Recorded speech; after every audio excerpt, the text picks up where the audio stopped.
Jelang akhir musim, persaingan di Liga Inggris makin menarik. Persaingan untuk merebut titel juara? Bukan, karena untuk juara Liga Inggris saat ini Liverpool udah hampir dipastikan 60% menjadi juara Liga Inggris. Karena apa? Selisih poin sama Arsenal ini di peringkat 2 lumayan jauh. Ada 13 poin selisih poinnya sama Arsenal. Yang menarik adalah persaingan untuk rebutan tiket UCL alias The Big Four. Selain Liverpool sama Arsenal ya, ini ada 1, 2, 3, 4, 5 tim. Bournemouth kalau mau hitung bisa 6 tim, bahkan 7 tim sama Fulham nih. Kalau hitung-hitungan matematis ya, karena kan peringkat 4 City 58, peringkat 10 Brighton itu 48, berarti ada sisi 10 poin masih mungkin dikejar. Tapi sulit ya, kita hitung yang poinnya di atas 50 aja ya. Chelsea, Aston Villa, Nottingham Forest, Man City sama Newcastle. Newcastle peringkat 359, sementara Chelsea 54, selisih 5 poin doang. Dan ini nih, peta persaingan yang sangat menarik nih untuk perebutan tiket UCL musim depan. Kalau kita lihat pertandingan semalam ya, kan Aston Villa sama City udah main, Aston Villa sama Newcastle udah main ya, City juga udah main lawan Leicester City. Aston Villa Newcastle yang menarik banget nih. Ini Aston Villa pasca tersingkir dari UCL kemarin setelah kalah dari PSG ya, tersingkir sama PSG. Ini Aston Villa di Liga Inggris tampil mengamuk guys, tampil di Villa Park di kandangnya sendiri. Aston Villa melumat Newcastle 4-1. Yang mana Newcastle tengah pekan kemarin habis pesta gol, bikin 5 gol ke gawang lawannya. Tapi ketemu Aston Villa, Newcastle dibikin rujak bebek nih, kalah 4-1. Padahal Newcastle performanya lagi menanjak-menanjaknya nih di bulan apa nih, bulan April ya, performanya lagi cukup menanjak banget. Tapi sayang banget lawan Aston Villa yang notabene ada di peringkat 6, ini Newcastle malah kesandung kalah dengan skor cukup mencolok 4-1. Menariknya di pertandingan semalam ini Newcastle United, sisi kanannya dia ini menjadi titik lemah dan titik kekuatan dari Newcastle United. Sisi kanan pertahanannya menjadi titik lemah tuh dari Newcastle United. Karena apa? Karena 4 gol dari Aston Villa ini nggak lepas dari kontribusi pemain Aston Villa dari sisi flank kirinya alias sisi kanan pertahanan Newcastle United. Gol Watkins, terus juga gol dari Ian Maatsen, Burn, terus juga Onana. Ini berawal dari sisi pergerakan pemain Aston Villa di sisi kanan pertahanan Newcastle United yang dikawal sama Trippier. Nah, menurut gue ini Aston Villa cukup cerdik nih pelatihnya nih, Unai Emery ya kan. Karena apa ya? Karena dia tahu banget nih, Newcastle kan mainnya ofensif banget nih kan, main menyerang, dan Trippier ini sering naik, sering overlap ya kan, sampai dengan seperti akhir pertahanan lawan, dan ini benar-benar bisa dimanfaatin nih. Ketika lini pertahanan Newcastle United terbuka, ini benar-benar dimanfaatin banget, dieksploitasi banget sama lini serang dari Aston Villa, dan terbukti Aston Villa bisa bikin 4 gol di pertandingan semalam. Selain itu juga performa dari kipernya Aston Villa dan juga kipernya Argentina ya kan, siapa lagi kalau bukan ya Dibu Martinez alias Emiliano Martinez, yang tampil menurut gue cukup oke sepanjang pertandingan kemarin ya kan, karena berbagai peluang dari Newcastle United sepanjang pertandingan ada total 10 shoot, 3 yang on target, itu yang jadi gol cuma 1 doang. Dia juga beberapa kali mementahkan peluang dari Newcastle United, baik itu dari penyerangnya Isak ataupun peluang-peluang lainnya yang diciptakan sama para pemain Newcastle United. Yang menarik sih menurut gue tadi di pertandingan semalam adalah persaingan di tengah juga menarik banget nih kan. Di Newcastle United sebagai tim tamu ada the trio Bruno, Tonali sama Joelinton.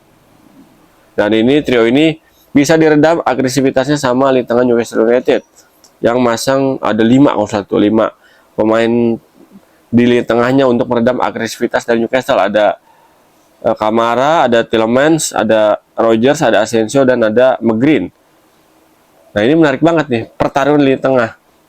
Kalau kita tahu kan Newcastle United sejauh ini emang motor serang itu ada di tengahnya tuh, ada terutama di Sandro Tonali ya, yang menjadi jenderal lapangan tengah dari Newcastle United. Di pertandingan semalam peran Tonali agak sedikit tergerus nih, biarpun ball position unggul ya, tapi dari segi kreasi peluang, dari segi umpan-umpan kunci, true pass ataupun umpan segitiga terobosan dari lini tengah Newcastle United kemarin bisa agak sedikit bendung sama Aston Villa, sama pemain tengah dari Aston Villa. Dan terbukti kan Dari total on targetnya ini jomplang banget nih. Aston Villa punya 9, sementara Newcastle cuma punya 3 doang nih kan. Sementara kursi operan beda tipis 84% punya Aston Villa berbanding 85% punya Newcastle United. Dan segi corner kick pun imbang 7-7, tapi yang membedakan adalah Aston Villa bisa manfaatin kelemahan dari Newcastle United ya kan. Dan ini benar-benar di eksploitasi habis-habisan di sisi kanan dari pertahanan Newcastle United yang dijaga sama Trippier. Dan itu menjadi kelemahan Newcastle United di pertandingan semalam. Dan endingnya sekarang Newcastle United di papan klasemen sementara. Sisi poinnya sama Aston Villa sekarang jadi 2. Dan Aston Villa di peringkat 6, Newcastle peringkat 3. Tapi sisi poinnya 59 berbanding 57. Dan ada peluang nih Newcastle digeser sama Nottingham Forest yang belum main nih. Nottingham Forest poinnya 57. Kalau menang, Nottingham Forest pekan ini di pekan 33, berarti Nottingham Forest naik ke peringkat 3, Newcastle bisa turun ke peringkat 4. Nah, menarik banget nih. Untuk kita nantikan apakah Newcastle bisa konsisten di peringkat 4 besar alias di zona UCL, atau Newcastle bakal terlempar ke zona UEL atau zona Liga Malam Jumat. Menarik banget kita nantikan nanti sampai dengan nanti akhir musim ya. Akhir musim nanti kita nantikan apakah benar-benar Newcastle United bisa main di UCL musim depan alias finish di peringkat 4 besar ya. Kalau dengan lihat performa Newcastle saat ini ya, gue sih agak sedikit optimis nih. Newcastle United bisa finish di 4 besar, peringkat 3 ataupun peringkat 4. Karena apa? Karena kalau kita lihat dinamika dari Newcastle United ya, performanya dari paruh pertama musim ini sampai dengan menjelang akhir musim nanti, ini Newcastle biarpun masih ada sedikit fluktuasi ataupun ada sedikit dinamika turun naik performanya, tapi dari segi sistem permainan Newcastle United sekarang udah mengerikan banget nih. Nggak ada kata main bertahan, dia main udah ofensif banget ya kan, di bawah asuhan pelatihnya saat ini nih yang masih muda, Eddie Howe ya kan. Ini luar biasa banget nih, Eddie Howe benar-benar mentransformasi gaya bermain Newcastle United nih. Udah kembali lagi Newcastle ke eranya Alan Shearer ya kan, yang main ofensif, nggak apa namanya tuh, bermain bertahan bukan pilihan utama. Permainan bertahan adalah opsi ketika lawan yang dihadapinya main cenderung agresif juga, tapi bukan opsi utama bagi Eddie Howe untuk menakodai taktik ataupun strategi dari Newcastle United dengan formasi yang 4-3-3 cenderungnya ya. Dengan tadi bilang trio di tengahnya menjadi nyawa permainan dari Newcastle United musim ini. Ya rasa-rasanya Newcastle di akhir musim nanti apa-apa sih peringkat 4 nih kemungkinan bisa terrealisasi nih. Nah, menurut netizen gimana? Punya pendapat lain?